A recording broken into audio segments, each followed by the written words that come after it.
कौन ताजे पानी का स्रोत नहीं है? ग्लेशियर और बर्फ की चादरें, भूजल, सतही प्रवाह, महासागर। आपका सही जवाब होगा महासागर। भाखड़ा नंगल नदी घाटी परियोजना नदी पर बनी है। सतलुज, ब्यास, रानी जिनाब, गंगा या सोना। आपका सही जवाब होगा सतलुज, ब्यास। हीराकुंड बांध नदी पर बनाया गया है। गंगा, मजीरा, मानस या महानदी।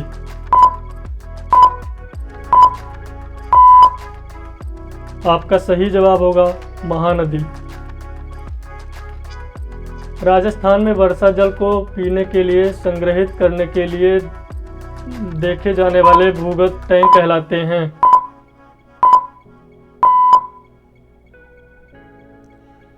आपका जवाब होगा टंका। पश्चिमी हिमालय में देखे जाने वाले डायवर्सन चैनल कहलाते हैं। गुल या कुल, खादिन या जोहड़ या रिचार्ज पिटल। आपका जवाब होगा गुल या कुल। राजस्थान में वर्षा जल को पीने के लिए संग्रहित करने के लिए जाने वाले भूमिगत टैंक कहलाते हैं। टंका, खानित, तालाब या कुलसो। आपका जवाब होगा टंका। एकमात्र राज्य जिसमें सभी घरों के लिए छत पर वर्षा जल संचयन संरचना अनिवार्य कर दी है।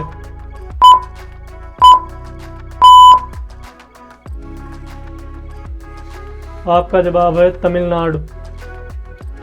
निम्नलिखित में से कौन सा एक सिंचाई का प्रतिकूल प्रभाव नहीं है?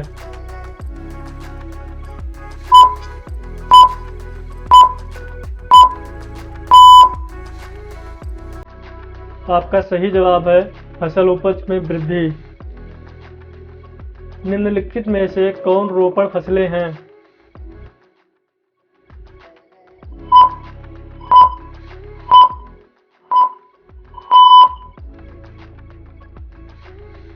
आपका सही जवाब होगा चाय, कॉफी, केला और गन्ना। भारत के 3 प्रमुख फसल मौसम हैं।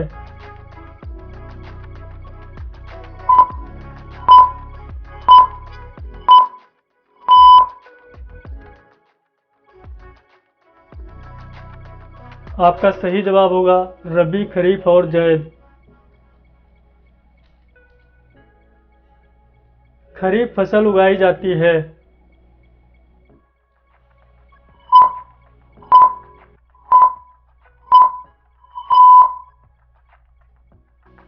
आपका सही जवाब होगा मानसून के शुरुआत 7 और सितंबर-अक्टूबर में काटा जाता है। गेहूं उगाने वाले 2 प्रमुख क्षेत्र हैं।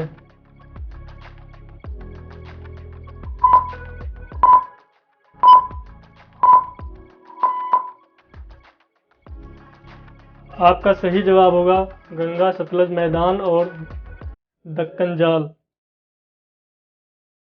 रेशम के रेशे के उत्पादन के लिए रेशम के कीड़ों को पालने के रूप में जाना जाता है।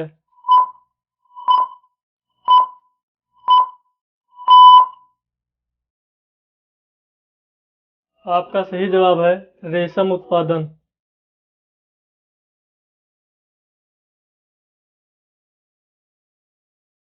गेहूं के लिए वार्षिक वर्षा की आवश्यकता होती है।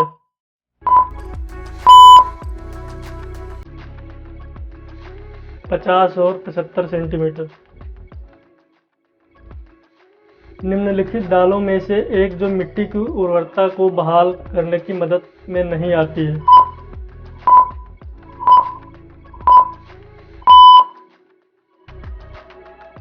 अरहर।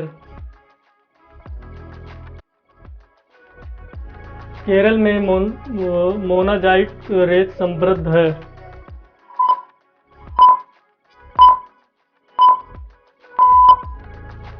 आपका सही जवाब होगा थोरियम।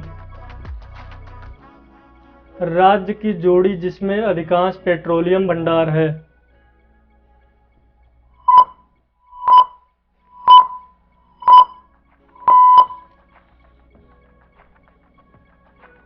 आपका सही जवाब होगा असम और गुजरात। भारत के किस क्षेत्र में ज्वारीय ऊर्जा का उत्पादन होता है?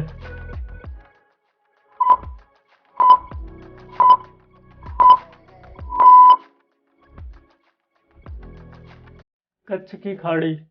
आपका जवाब होगा कच्छ की खाड़ी। हजीरा विजयपुर जगदीशपुर पाइपलाइन इस राज्य से नहीं गुजरता है?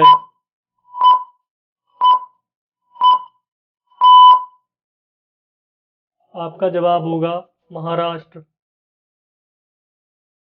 निम्नलिखित में से कौन सा राज्य तेल का सबसे पुराना उत्पादक है?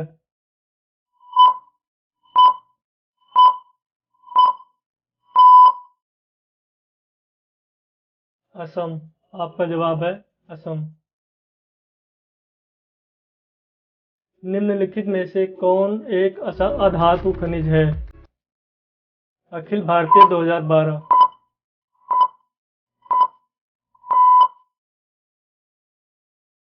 आपका सही जवाब होगा चूना पत्थर। भूगोल का पिता किसे कहा जाता है?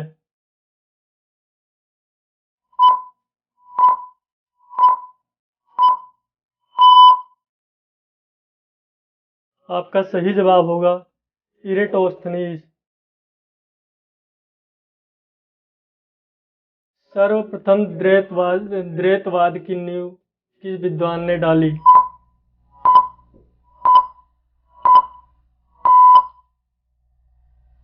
आपका सही जवाब होगा यूनानी। सर्वप्रथम भौतिक भूगोल व मानव भूगोल के अंतर स्पष्ट किसने किया?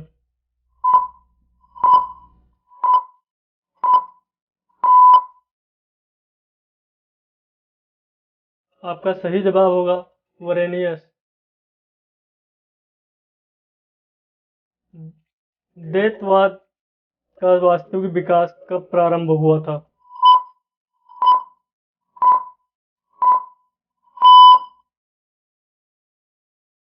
आपका सही जवाब होगा 17वीं शताब्दी। सामान्य भूगोल पुस्तक की रचना किसने की?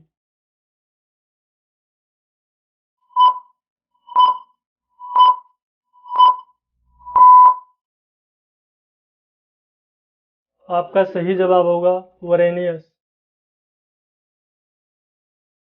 निम्नलिखित में से क्रमबद्ध भूगोल का उदाहरण है?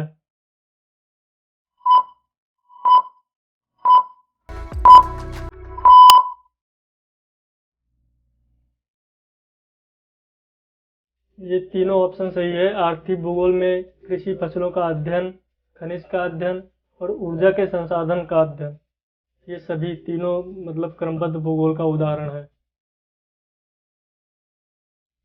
निम्न में से सामान्य भूगोल के समर्थक हैं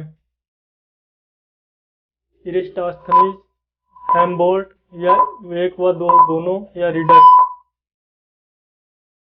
आपका सही जवाब होगा एक व दो दोनों, इरिस्टोस्थनीज भी और हम्बोल्ट भी।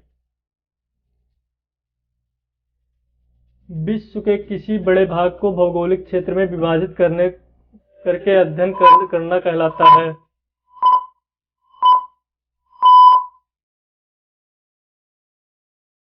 आपका सही जवाब होगा प्रादेशिक भूगोल। प्राचीन प्रादेशिक भूगोल का पिता किसे कहा जाता है?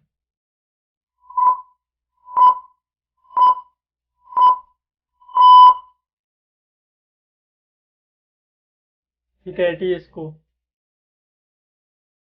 आपका सही जवाब होगा हिकैटियस।